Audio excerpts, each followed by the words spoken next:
Two science fiction collectors face off in a galactic battle of wits and skill for the chance of winning a fabulous mystery prize. Today on Collector Showdown. I love this one.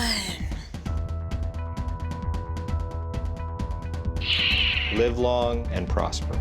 David read my mind. He read your mind? Oh, sorry. Hopefully the force is with me. Boba Fett Senior's the name, bounty hunting's the game. So I secretly called up my posse of secret rabbits. Be afraid, be very afraid. We'll see about that.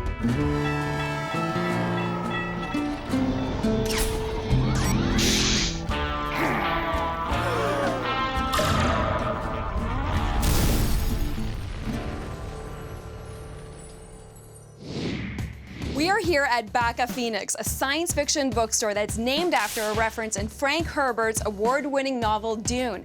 This place opened in 1972, making it the oldest sci-fi bookstore in the country. Tons of important sci-fi novels were launched right here in this very store, making it the perfect place to stage a cosmic showdown. On Collector Showdown, there are two challenges. First, a test of knowledge. Second, a test of skill. If our contestants are tied after the first two rounds, we go to a sudden death showdown. The stakes are high and the winner takes all. The prize will be a dream come true for only one of these two collectors. Will it be Mike, an avid science fiction fan with a huge Star Wars collection? Or David with his rare collection of Battlestar Galactica and Star Trek? You're just gonna have to watch and find out. The golden age of science fiction spanned the 1940s and 50s and included the works of legends Arthur C. Clarke, Isaac Asimov, and Robert Heinlein, the granddaddy of science fiction literature. These great authors inspired a generation of astronauts, physicists, and engineers. For award-winning science fiction writer Robert J. Sawyer, it is the written stories that are the key to the genre. Science fiction is literature about the future, about realistic extrapolations of where we're going based on the reality of here and now. But it's also a mode for social comment and providing a perspective that you can't get through normal fiction that imitates day-to-day life. It's a special lens for examining the human condition. The growth of the modern-day industry has created many choices for collectors. There are basically two kinds of science fiction collectors. There's the serious book collector, and they're into autographed first editions in excellent condition. And then there's the media collector who wants props or prop replicas, costumes, and those are highly sought-after collectibles. The market for science fiction collectibles is totally in another dimension. Prices depend on whatever people are willing to pay for them. If this were a signed first edition copy of Isaac Asimov's I, Robot, it could sell for $9,000. Hi, I'm Dave. My interests in collecting are Star Wars, Star Trek, and Battlestar Galactica. Hi, my name is Mike Strice, and I'm being a Star Wars collector since 1977. I collect figures and some of the larger items. Started watching Star Trek in 1966 and never looked back. These are the old pulp magazines. You can see they were a quarter from the 1950s. This was a staple of the genre here. I love the title, Tyrant and Slave Girl on Planet Venus, and a pretty racy cover there. I like Star Trek. I watch Babylon 5 and Stargate and a lot of the other new sci-fi shows that are out. Star Wars mainly for me was a collecting. I like collecting a lot of the toys in that, and it sort of became a passion of mine in getting the movie props and that. This is a grenade that Princess Leia used in Return of the Jedi when she was dressed up as a bounty hunter. This is one of my favorites. It's a Star Wars bank that I got for $10 in a yard sale. I really like the unique characters and aliens in it. I can't think of one of his lines. This is one of my favorite items from Battlestar Galactica. This is the Battlestar Galactica game. It was autographed by Richard Hatch, who played Captain Apollo in the original Battlestar Galactica. Here too. Do you remember Darth Vader? Darth Vader, Star Wars, everyone loves a baddie. From the pulps, I always liked the Shadow. And of course, I think Spock from Star Trek. Live long and prosper. I think the big thing with Star Wars was when it came out back then, it was so unique, and that's what hooked me. And then I started collecting all the new stuff that was coming out. Lord knows there's lots of new stuff. It's fantasy, but it's not really fantasy. It's really realizing or different visions of what the future could be. I'm trying to concentrate on some of the bigger items. I find there's so many figures out there and I just don't have the room to keep them. I'm trying to concentrate more on that sort of thing now for the future. And whatever my fiance lets me buy. Hi Dave, I'm looking forward to this competition and may the best man win. Be afraid, be very afraid. This is the first time our contestants are getting to meet each other. Mike, David, Mike. Hi David. Mike, nice to meet you. May the best collector win, and hopefully the force is with me. We'll see about that.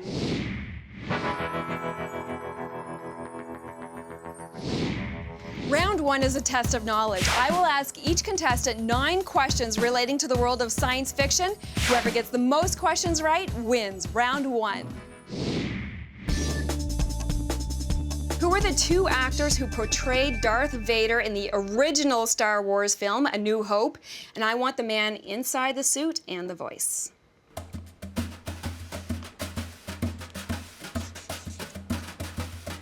David, what's your answer? James Earl Jones was the voice, and David Prowse. Mike, what is your answer? David read my mind. He read your mind. Oh, sorry. James Earl Jones and David Prowse.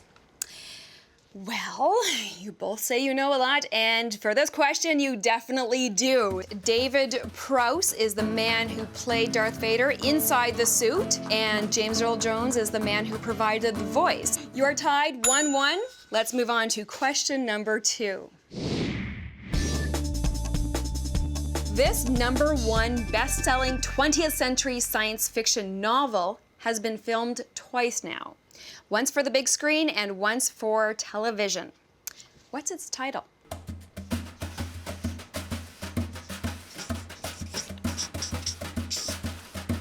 David, what's your answer? Dune. Mike? Just got it the last minute. We're in the nick of time. The answer is Dune. Dune is a science fiction novel written by Frank Herbert, first released in 1965, set far in the future where an intergalactic empire is torn by deadly rivalries. The film came out in 1984 and the TV 3-part miniseries first seen in 2000. Tied, 2-2. Let's see who might take the lead, possibly in the next question. In Star Trek Enterprise, the Enterprise was the first ever human-built Warp 5 capable starship. What was the second such ship called?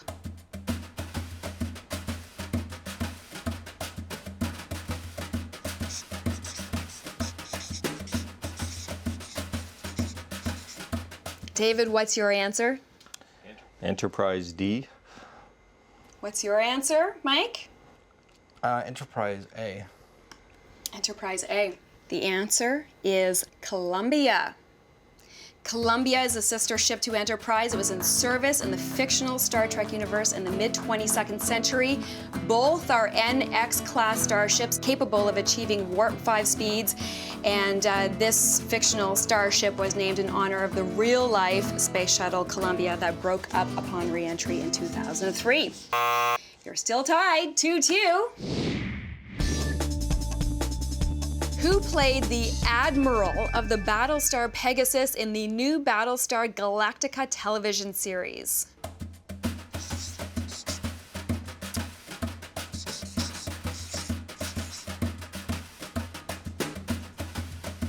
David, who do you think it is? Well, I was going to say Lloyd Bridges, but that's the old, so I went with Edward Olmos. Mike? Yeah, I started with the same thing, Edward Olmos, but then I changed my mind to Richard Hatch. Well, in this question, neither of you got this answer right. The answer is Michelle Forbes. Battlestar Galactica is the name of a TV series that first came out in 1978, but then it was reimagined and reintroduced to TV audiences in 2003. And in the most recent television series, the commanding officer of Battlestar Pegasus was Commander Helena Kane, played by Michelle Forbes. She also had a recurring role on Star Trek The Next Generation as Ensign Ro Laren. You're still tied, 2-2. This is a really fun one. Who are Cy Snoodles, Max Rebo, and Droopy McCool?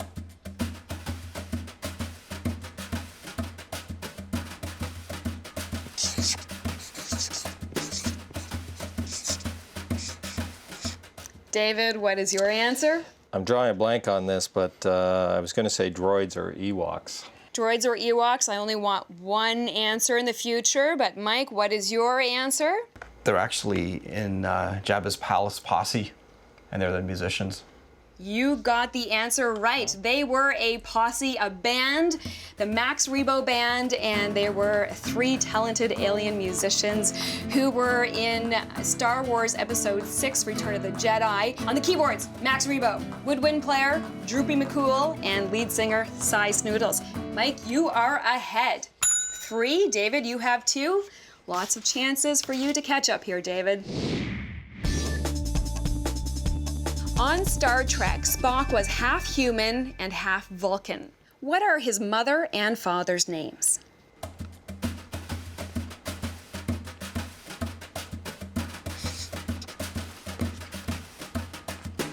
These are getting tougher, not easier. I know. I promise you there are a couple of easy ones coming up.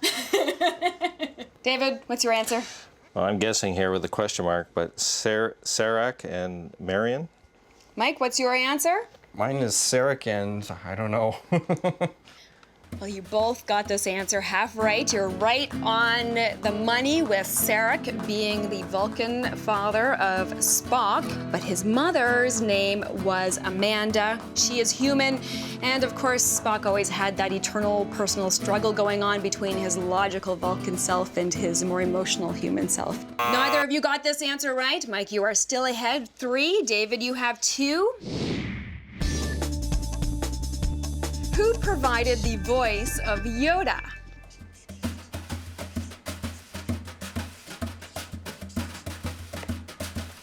David, what's your answer? I'm drawing a blank on this one. Blank. Mike, what's your answer? Frank Oz it is, yes. I'm so glad you did it. It means I don't have to. Very good. And the answer is Frank Oz. Yoda is one of the most memorable characters in the entire Star Wars universe, and Frank Oz, who's actually done tons of work with Jim Henson's Muppets as a puppeteer and the voice of Miss Piggy. He is the genius behind the small but mighty Jedi Master. Mike, you are ahead 4, David 2. There are 2 questions left, so David, if you get these 2 questions right, and Mike, you do not, we tie round 1. And whoever wins round 2 gets to take the whole showdown and claim the fabulous mystery prize. What was the computer called in the movie 2001: A Space Odyssey? David, what's your answer? Hal. Mike? Hal. And the answer here is HAL. HAL 9000 was the artificially intelligent onboard computer character in the spaceship Discovery in the movie 2001: A Space Odyssey. And HAL stands for Heuristic Algorithm, which basically means in computer terms, an algorithm that finds solutions really quickly. Mike, you have 5. David, you have 3. Mike, that means you win round 1 of Collector Showdown. Excited I am, yes. I love that one.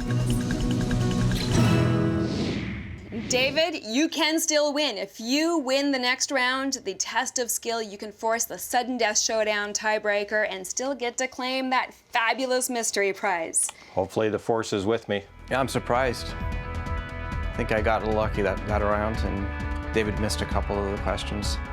We'll see how the second round goes. I just say to my opponent that he's not a Jedi yet. That's it. Round 2 of Collector Showdown next. Boba Fett Sr.'s the name, bounty hunting's the game. I don't write those big horking fantasy novels that you can kill a man with. Curious I am, yes. In round 1 of Collector Showdown, Mike defeated David in the test of knowledge. Now David needs to win round 2, the test of skill, to stay in the game.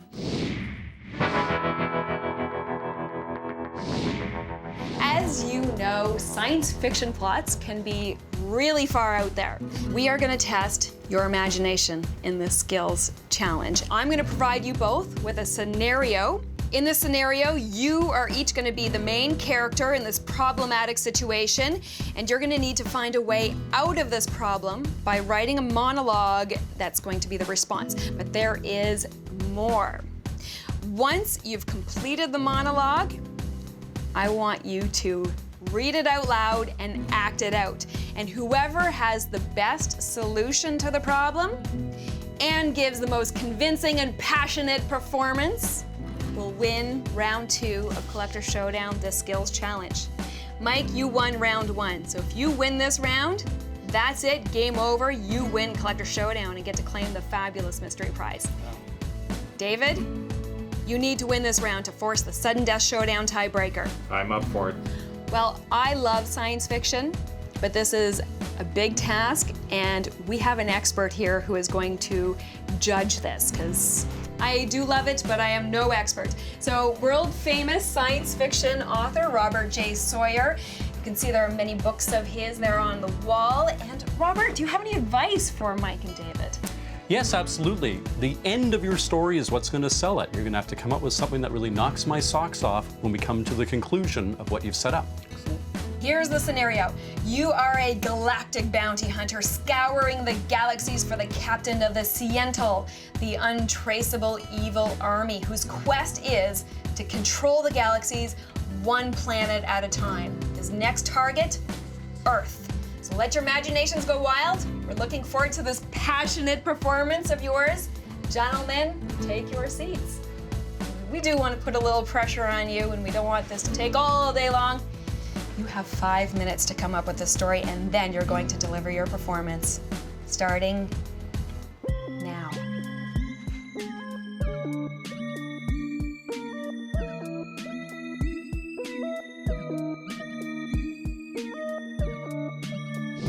You know what?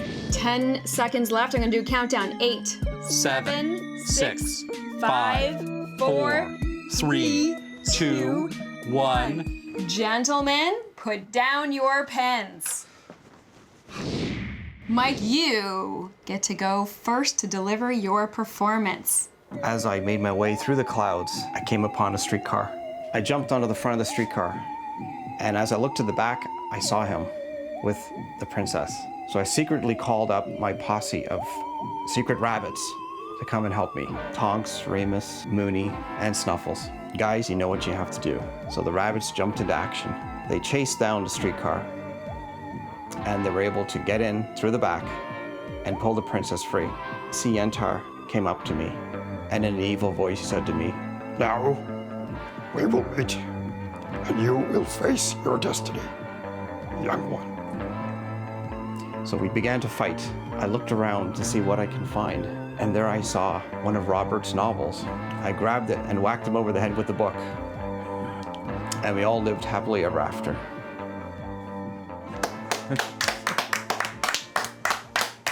All right. Tough act to follow. Yeah. Yes. Tough act. All right, gentlemen, change positions. Boba Fett Sr.'s the name. Bounty hunting's the game. I've been around a long time, and I love this job, vaporizing the scum and villainy of this galaxy. And now the evil Siental Empire and their Sky Marshal. I've heard of these people, and I'm gonna have to call on Myra Jade. Another bounty hunter, young, beautiful, easy on the eyes, and willing to do anything if there's enough credits involved. What's the plan? What's the plan? As Sun Tzu said in The Art of War, we need deception. We'll have to take Earth, disguise it, put it in front of a galactic black hole, lure the Sky Marshal and his evil hordes to that black hole. Just like that, the projection of Earth disappears, the black hole's gravity pulls them towards it. Boom, end of Sky Marshal. Hello, credits. All right. All right, gentlemen, come on in. It's time to hear what the expert judge has to think of your performances and your stories. Now, Robert, why don't we start with Mike, since he was the first to deliver? And that's a very difficult thing to do, is to go first in a competition like this. I enjoyed what he presented a lot. He certainly had a lot of interesting ideas in it there. It was very contemporary in its setting, though. He brought it right down to the here and now. And although I very much appreciated him throwing in a reference to a Robert J. Sawyer book, we'll have to see how that stacks up against what his opponent came up with. Now, David. David took this in another direction. David decided to fully embrace the science fictional aspects of this, and he got us black holes, and he got us outer space. I was a little thrown at first by the reference to Sun Tzu and the Art of War in the same universe as Boba Fett, because Boba Fett is a long time ago in a galaxy long before Sun Tzu, so as a science fiction guy, I'm always watching for that internal consistency, so it was quite an evenly matched team, I thought. Mike, you won round one. If you win this test of skill, that's it, game over. You win the Collector Showdown and get to claim the Fabulous Mystery Prize. And David, if you take this, you forced a sudden death showdown tiebreaker, and you can still claim the Fabulous Mystery Prize. Now it's time. Well, not only because it's more dramatic this way, but also I gotta say because the presentation was a little more sprightly and the science fiction elements were a little better integrated. And you know, I don't write those big horking fantasy novels that you can kill a man with. I write nimble, thin science fiction books. So I've gotta go over here with Dave as the guy who, for me, convinced me the most in his little presentation there, which I guess does mean we go to sudden death. Congratulations, David. You won round two of Collector Showdown. You win this round, David. Congratulations. Well, let's see who the force is with in the sudden death showdown tiebreaker. That's the best I could come up with in 5 minutes. It's not my bag, baby. I just completely messed up. I had a sort of an idea and a conclusion, but the middle, I had no idea what I was doing and what I was gonna say. In the sudden death showdown, our contestants have to correctly identify characters in a series of pictures. If they both get it right, we continue. If they both get it wrong, we continue. The first to give a correct answer when the other one does not wins the showdown and gets to claim the Fabulous Mystery Prize. This is the sudden death showdown tiebreaker. This is what it all comes down to, gentlemen. Mike, you won round one, the test of knowledge. David, you won round two, the test of skill. That's why we're here, to see who is going to be the winner of Collector Showdown and get to claim the Fabulous Mystery Prize. Gentlemen, may the best man win. All right, here we go.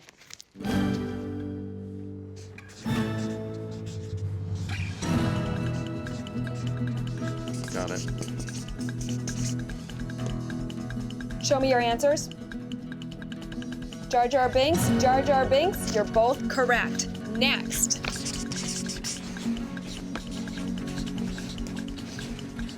Show me your answers, gentlemen. Wesley Crusher, from the Next Generation, you're both correct. Next. The stakes are high. Show me your answers, gentlemen. Well, I couldn't remember his name, but Yeah, Mike? I'm upside down and blank too. Well, you both got it wrong. We move on. By the way, Walter Skinner, X-Files.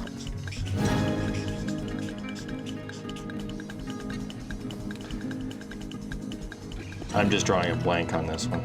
All right, let's see if Mike is also drawing Me a blank. too. Let's see. I know the series, but I don't know the character. Sokor. Here's a good-looking fella.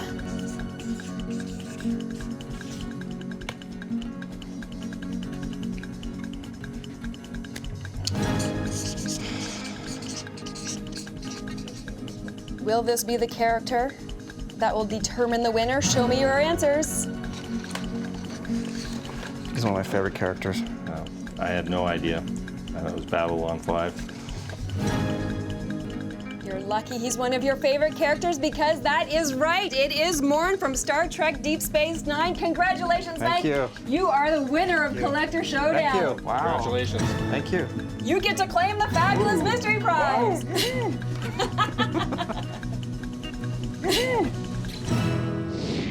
David, valiant effort. Well, thank you. Valiant effort. What are your thoughts on your performance today in the showdown? Well, I should watch more Deep Space Nine. More Deep Space Nine, because that is what it all came down to. Yeah. Did you have a good time? Yeah, great. It was great. I enjoyed it. And you got to meet Robert J. Sawyer? Absolutely. You did wonderfully. Thank you very much. Thank you. It's time to find out about this fabulous mystery prize. First of all, 3 pieces of original Ewok fur from Star Wars Return of the Jedi Wow. to add to your collection. Jeez, that's incredible. Thank you That very is much. awesome. Very cool. Secondly, Robert J. Sawyer is here because he is going to use your name to name a character in his next novel. Wow. In Thank his you next very science much. fiction That's novel. incredible. Thank And you may die horribly, but you'll be immortalized in the book. Now, there is actually a literary tradition There for doing is. We that. call this Tuckerization after a science fiction writer named Wilson Bob Tucker, who was famous for putting people he knew, friends and colleagues, into his book. And you're going to be a character in my next novel, Thank the first you. volume of my upcoming WWW trilogy. Wow, thank you very much. I'm You're honored. very welcome. Thank It's you. my Thank pleasure. you very much. Now, for the last part of the prize, underneath this mysterious blanket here is an original reference used for the CGI in Star Wars Attack Wow. of the Clones Yoda head. Wow. Holy smokes. The resemblance is uncanny. I know. Very uncanny. Congratulations. Wow, thank you so much. Jeez. I don't know what to say. I'm speechless. Speechless I am. Well, thank you very much, and thank you for having me on the show. Congratulations. You're It welcome. was a great Good show. meeting you, Robert. Congratulations. Thank you. My pleasure. Well, thank you for playing Collector Showdown. It's been a pleasure. You did a great job. We'll see you next time when 2 more Collector Showdown for an experience of a lifetime. So what's your new book going to be about?